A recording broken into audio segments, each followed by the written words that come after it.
Hormuz is no longer just a waterway in this crisis. It is a machine for distributing pain. That is where the story begins.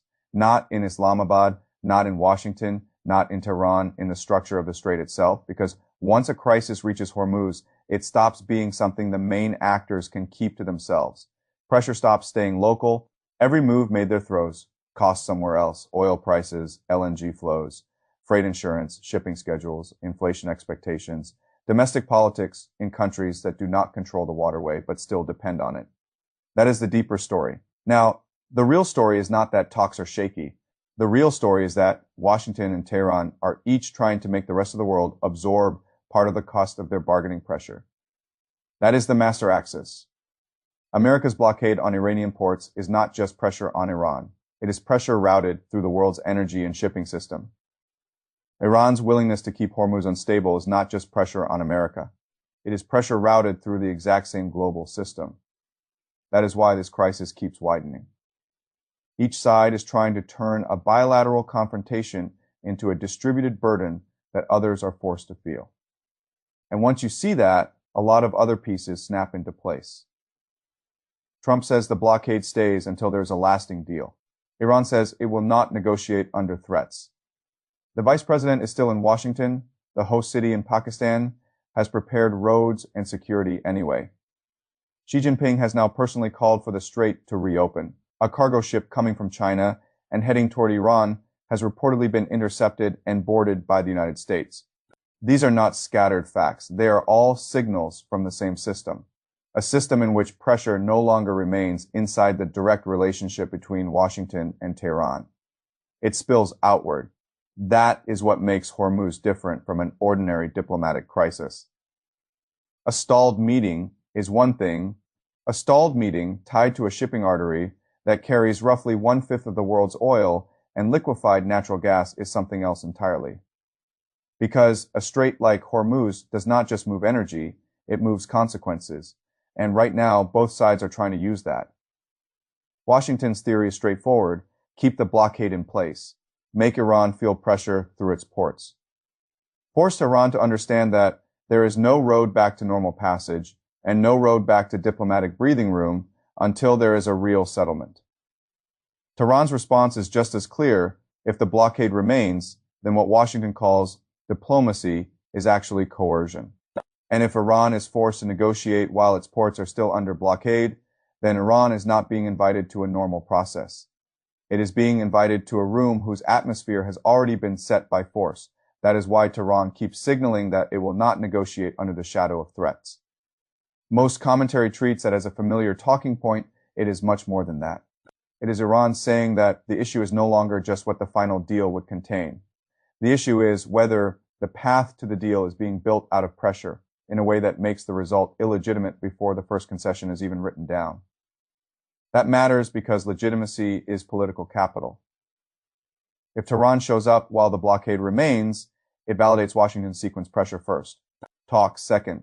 That is not just tactically awkward for the Iranian side, it is internally dangerous. A government that accepts that sequence publicly tells its own domestic audience that force worked before diplomacy even started. That is extremely hard to absorb after war under sanctions, and inside a system where hardliners are already suspicious of concessions, but refusing to attend does not solve the problem. That is the first bad options tree: attend and validate coercion. Refuse and let the blockade remain in place while the diplomatic runway shrinks. Escalate and transform a negotiation crisis back into a battlefield crisis. All three branches are bad, and Washington's tree is not much better. Lift the blockade too early, and the strongest visible pressure instrument vanishes. Keep it, and the talks may never become real. Push harder, and you may deepen the very instability in Hormuz that makes the global economic costs so politically dangerous. That is why this crisis is not just about force or diplomacy. It is about cost transfer. Every actor is trying to avoid carrying the full cost of its own strategy. Washington wants Tehran to absorb the direct cost of the blockade while the world blames Iran for the instability around Hormuz. Tehran wants Washington to absorb blame for coercive diplomacy while the world feels the pain of a strait that remains politically weaponized. This is what makes the crisis so dangerous. Neither side is only pressuring the other. Each side is also trying to recruit the wider world through pain and using negotiating logic. That is why Xi Jinping's role matters. Xi's call for the strait to remain open for normal passage is important less, because the line itself is surprising, and more because of who is saying it and when. Lower-level Chinese messaging had already leaned in that direction, Xi himself saying it directly, and at this point means the issue has moved up the ladder.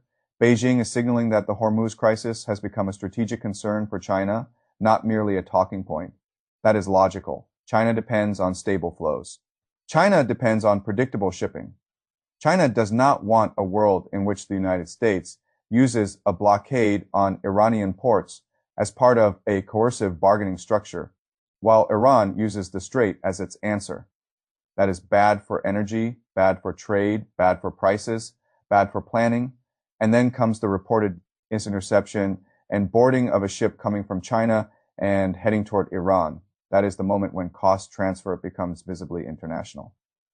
Now, the issue is not just that a U.S.-Iran crisis affects China indirectly through energy markets. Now, American pressure may be touching China-linked movement directly. That changes the geometry of the dispute. Saudi Arabia fits into the same logic. Riyadh also does not want a prolonged Hormuz crisis, not because it is morally opposed to pressure, but because the Gulf's economic and strategic architecture is built on passage, not prolonged uncertainty. Saudi Arabia, like China, wants the waterway normalized, but Washington and Tehran are still using abnormality itself as leverage. That is the contradiction. The wider world needs stability. The two principal actors still need instability. That is why even the diplomacy around Islamabad now feels deceptive. A host city can prepare. A vice president can still theoretically depart. The Iranian side can still leave the door technically open. But until the pressure tools are reduced or redefined, the process is not truly moving. That is because the process itself is contaminated by cost politics. If the blockade stays, the room is built on coercion. If Hormuz remains unstable, the room is surrounded by systemic cost. Either way, the negotiation is not sheltered from pressure. It is constructed out of pressure. That is why the ceasefire is also being misunderstood. People still talk about it as if it is creating space for diplomacy. In reality, it is creating a countdown in which both sides are still externalizing costs while waiting to see who bends first. Every day, the blockade remains. Tehran's argument grows stronger that Washington wants surrender, not negotiation. Every day, Tehran holds back. Washington's argument grows stronger that Iran only responds to pain and uses talks to stall. And every day, Hormuz remains politically weaponized. The world absorbs more uncertainty. That is what makes the structure unsustainable. Now add the content of the demands themselves. The U.S. wants the strait reopened. It wants a durable deal. It wants Iranian enriched uranium handed over. Iran says the blockade must be lifted for talks to be real. Iran says it will not negotiate under threats. Those are not easy positions to bridge, even in a calm environment. In an environment where both sides are still trying to shift cost outward, they become even harder. This is why comparisons to the older nuclear negotiations are so bleak. Those talks lasted years, involved technical teams, repeated meetings, and an environment where reciprocal detail for detail bargaining was still possible. Here, almost everything points the other way. The timeline is compressed, the mistrust is deeper, the pressure is more overt, and the costs are now being spread into the wider international system rather than contained between the principal actors. That is not a structure built for resolution. At best, it is a structure built for a patch, a partial reopening, a tactical extension, a formula vague enough for everyone to claim movement while none of the underlying contradictions are truly resolved. But a patch is not the same thing as stability. A patch only delays the next transfer of cost. That is why the best way to understand Hormuz right now is not as a diplomatic issue alone. It is a cost allocation crisis. Who carries the price of the blockade who carries the price of instability, who carries the price of delay, who carries the price of refusing to bend first. Washington wants more of that cost to sit on Iran. Tehran wants more of it to sit on global markets and therefore rebound politically onto Washington and its partners.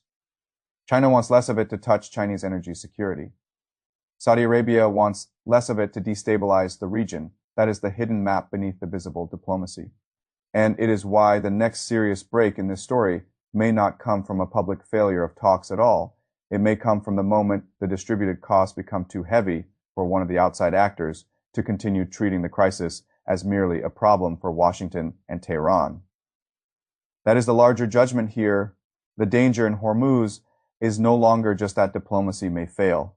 The danger is that both principal actors are still trying to make the wider world carry some of the burden of their bargaining strategy that is not sustainable for long, because once a waterway like Hormuz becomes a machine for exporting negotiating pain, pressure stops remaining bilateral. It becomes systemic. And systemic pain eventually forces new actors, new calculations, and new escalations into the room. That is when crises stop belonging only to the people who started them. And that is why the whole world should be paying attention. Now, before the next move is made,